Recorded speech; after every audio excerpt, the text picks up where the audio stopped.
Hey, welcome back. Today, we're answering a common question. Can you bring liquids on a plane? Let's get straight to the point. The short answer is yes.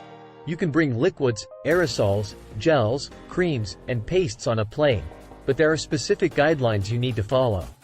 You're allowed to bring a quart-sized bag of these items in your carry-on bag through security.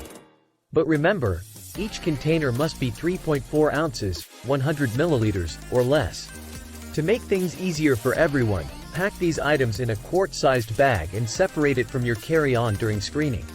Any liquid item larger than 3.4 ounces or 100 milliliters should be packed in your checked baggage.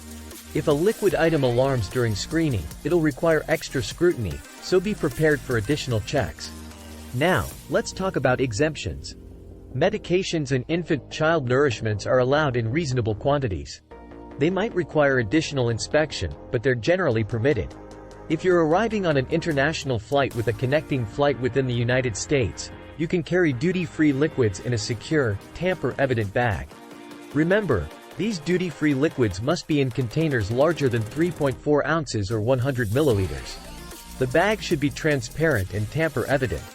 Make sure the bag shows no signs of tampering, and have the original receipt ready if your purchase was made within the last 48 hours.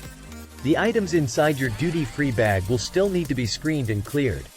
Any alarming or unscannable items won't be allowed in your carry-on.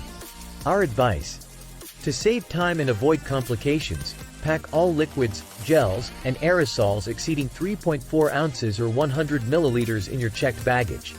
And that's the lowdown on bringing liquids on a plane, folks. By following these rules, you'll breeze through security with ease. Don't forget to like this video and hit subscribe for more travel tips. Safe travels and see you next time.